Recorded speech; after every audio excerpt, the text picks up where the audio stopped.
Hello, welcome to another video from Planet Papa. And today's video, I am going to talk about something that, if you're a wrestling fan, you know has been, know a lot of what's going on over the last, I'm going to say, pretty much for the last like maybe year, maybe 10 months to a year.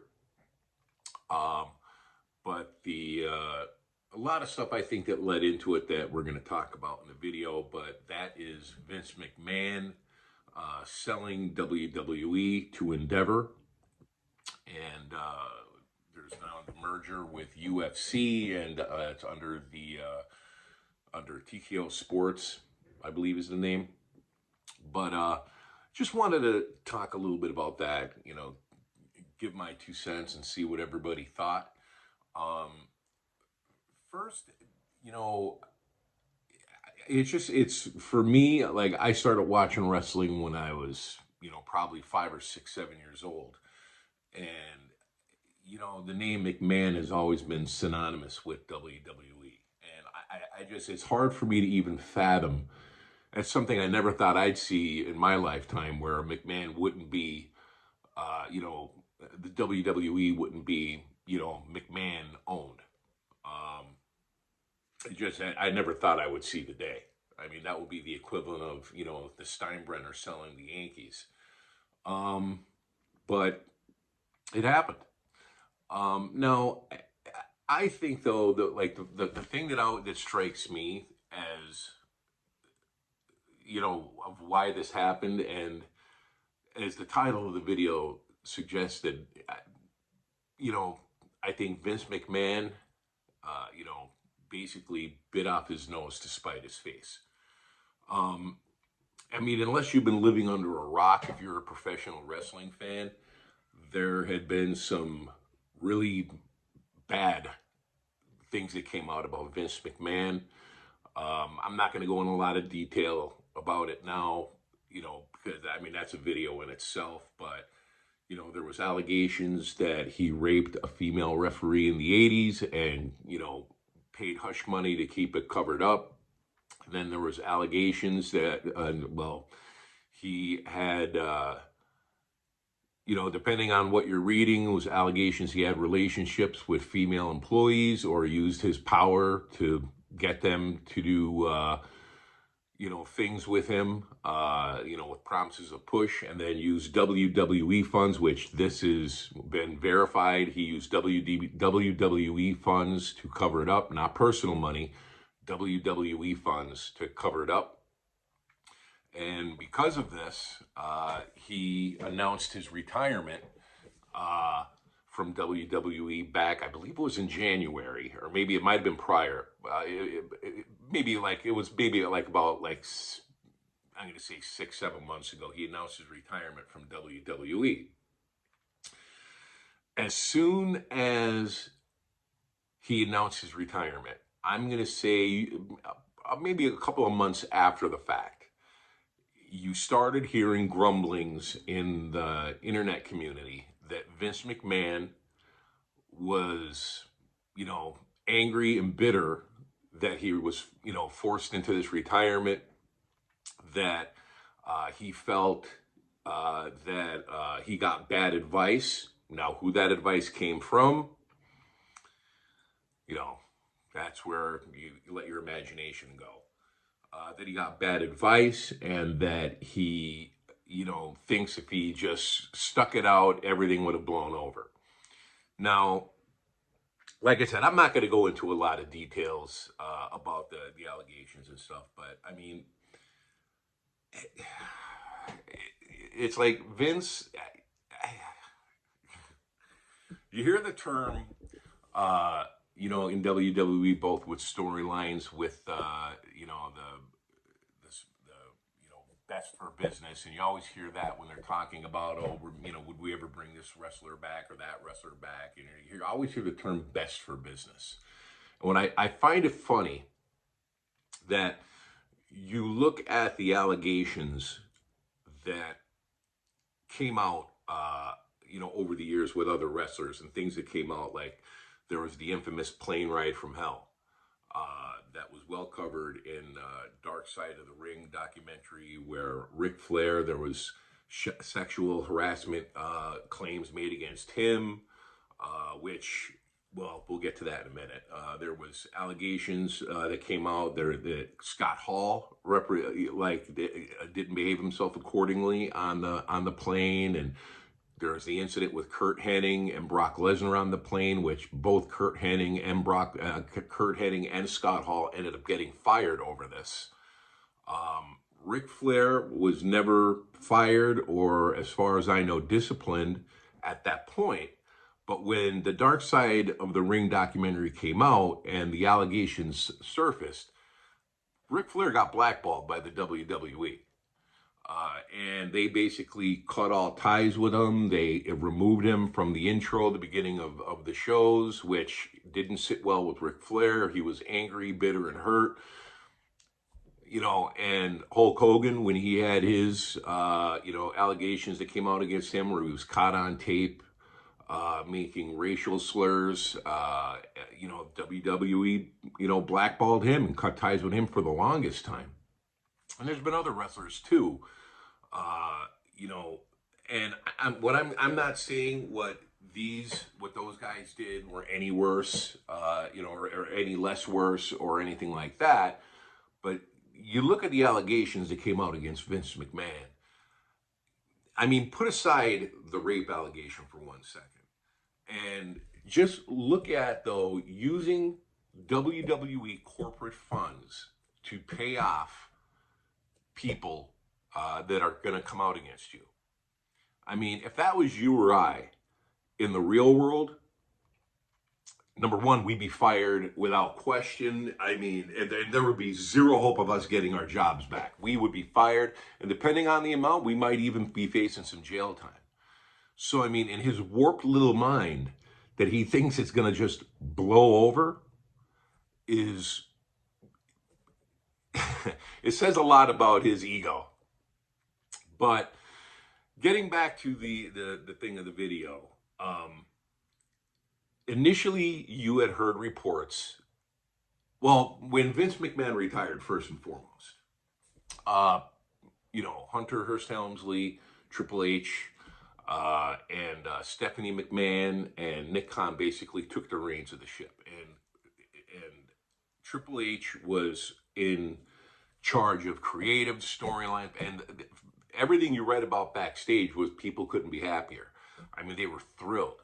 And a lot of the wrestlers that, Vince McMahon had let go previously, he started bringing them back, and we'll get more into that in a little bit. But you started to hear grumblings that Vince McMahon was trying to force his way back in. And initially, it came out that he was using the angle that he wanted to, make sure WWE got the best TV deal. And basically, he, for better lack of a term, blackmailed them and said, look, if you don't bring me back in, I am not going to agree to any TV deal that I don't have a say in. And he got his way. He forced himself back in. 2 board members resigned. Also, most notably, after he came back, Stephanie McMahon resigned her position, which, once again, that speaks volumes. Immediately, you started hearing that Vince McMahon was weaseling his way back into creative and getting more input. And a lot of wrestlers weren't happy.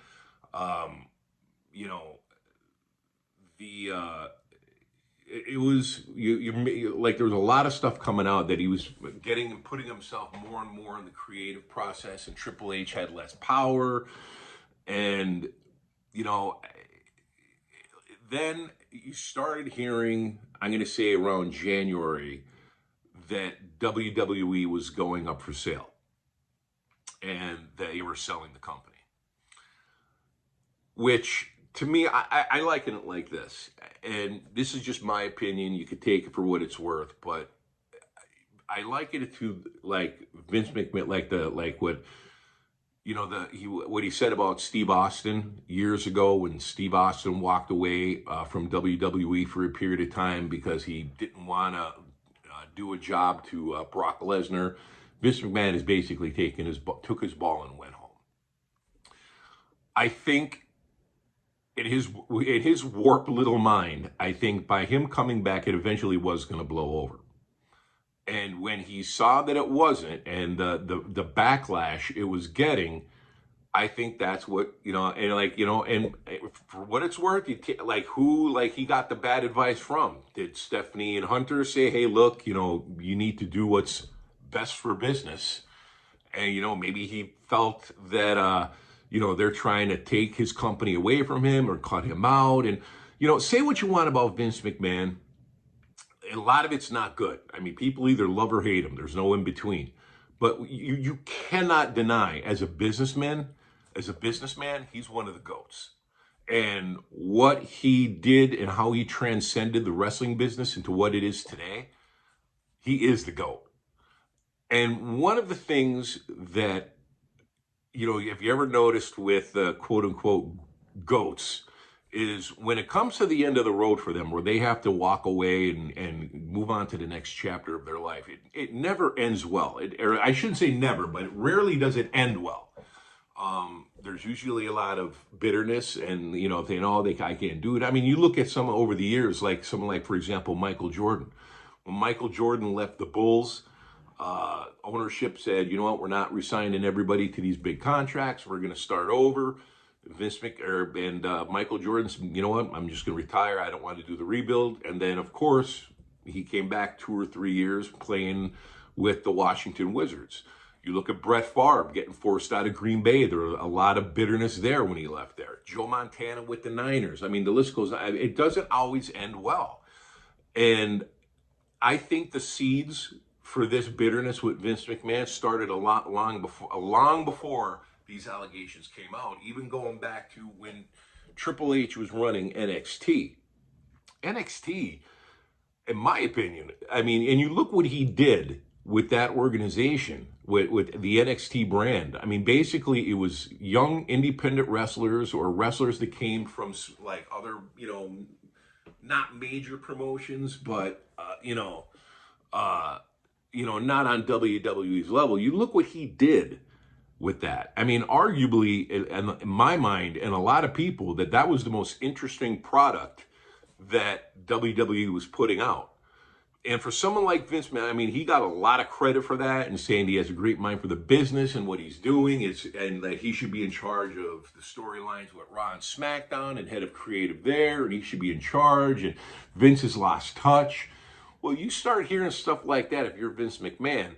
Don't think for 1 second that you don't start to get a little bitter and resentful, saying, hey, I got this guy started. I taught him everything he knows, and I could still do this. And because you notice, when Triple H went out with his health issues, Vince McMahon didn't waste any time of swooping in there to NXT and basically gutted NXT and rebranded it.